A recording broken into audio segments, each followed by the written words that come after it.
কি করছে স্বৈরাচারের পা চাটছে। মনে পড়ে কি এই স্লোগানের কথা, যা দিয়ে জুলাইয়ের এক অগ্নিকন্যা কাঁপিয়েছিল গোটা দেশ। এই স্লোগানের পর তাকে আর সেভাবে কোথাও দেখা যায়নি। এতদিন তাকে কেউ সেভাবে স্মরণও করেনি। তবে 1 বছর পর যখন আরেকটি জুলাই এলো, তখন আহনাফ তাহমিদ নামের আরেকজন জুলাই যোদ্ধা তাকে খুঁজে বের করলেন। তাহমিদ ভাই খোঁজ নিয়ে জানিয়েছেন ইনি হচ্ছেন ঠাকুরগাঁওয়ের বীর সন্তান। অনেক সাধনার পর আপুর সাথে যোগাযোগ করি। তিনি ফেসবুক ব্যবহার করেন না। ওনার নাম তামান্না। 16 জুলাই যখন ঠাকুরগাঁও চৌরাস্তায় আন্দোলন সংঘটিত হয়, তখন থেকেই তামান্না মাঠে ছিল। উনি এবং ওনার বান্ধবী সোহানা ইসলাম সমাপ্তি মূলত নারীদের একত্রিত করে আন্দোলন পরিচালনা করতেন। একটা মেসেঞ্জার গ্রুপ খুলেই সবাইকে অ্যাড করেন সবাইকে। এভাবে আন্দোলন চলছিল। রাত হলে সবাই মিলে প্ল্যান করতে বসে যেতেন কিভাবে আন্দোলন পরিচালনা করা যায়। আন্দোলন চলাকালীন সময় তিনি তার বান্ধবীরা মেসে ছিলেন। আন্দোলনের দিনগুলোতে খেয়ে না খেয়ে একলা বাসায় ছিলেন। বাসা থেকে ক্রমে চাপ আসতে শুরু করে যেন বাসায় চলে আসেন, কিন্তু কোনোভাবেই তিনি বাসায় যাবেন না। 18 জুলাই ঠাকুরগাঁও বাসস্ট্যান্ডে পুলিশ গুলি ছুটতে শুরু করে। এদিকে সারা দেশে একের পর এক লাশ। পরিস্থিতি উত্তপ্ত। রাতেই কারফিউ।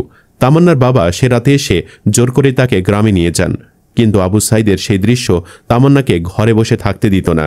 এক চাপা উত্তেজনা। 29 জুলাই কারফিউ ভেঙে আবার আন্দোলন শুরু হয়। তো তামান্না তখনও গ্রামে।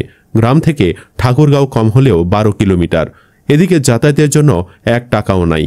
31 জুলাই বড় বোনের কাছে অনেক জোর করে 100 টাকা নিয়ে বেরিয়ে যান ঠাকুরগাঁওয়ের উদ্দেশ্যে, কিন্তু কোর্ট প্রাঙ্গণে থামিয়ে দেয় পুলিশ। বাগবিতণ্ডার এক পর্যায়ে পুলিশ নারীদের গায়ে হাত তুলে। ঠিক তখনই রাগে ফুঁসছিল সবাই।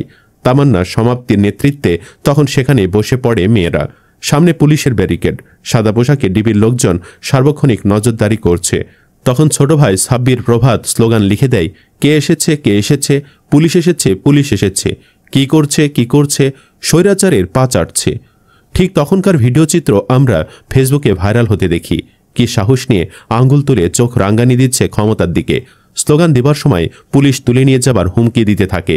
তখন তামান্না বলেন, আমি কোনো অন্যায় করিনি, আমাকে প্রয়োজনে জেলে নিয়ে যান, কিন্তু দাবি আদায় না করে আমি মাঠ ছাড়ব না। গল্পের এক ফাঁকে তামান্না বলছিলেন, বিশ্বাস করবেন না ভাই, আমার এক বিন্দু ভয় হচ্ছিল না।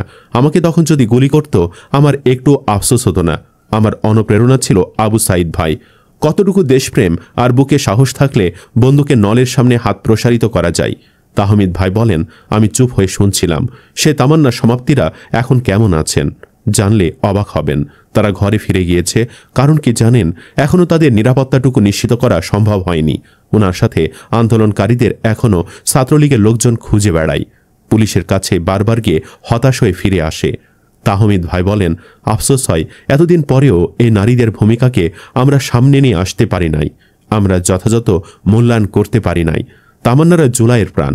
সেই কয়েক মুহূর্তের ভিডিও দেখে সারা দেশে হাজার হাজার মেয়ে সাহস পেয়েছিল। অথচ কালের ভিড়ে তামান্নারা হারিয়ে গিয়েছেন অবমূল্যায়নে। জানা গেছে তিনি তার ব্যক্তি জীবনে পুরোপুরি মন দিয়েছেন।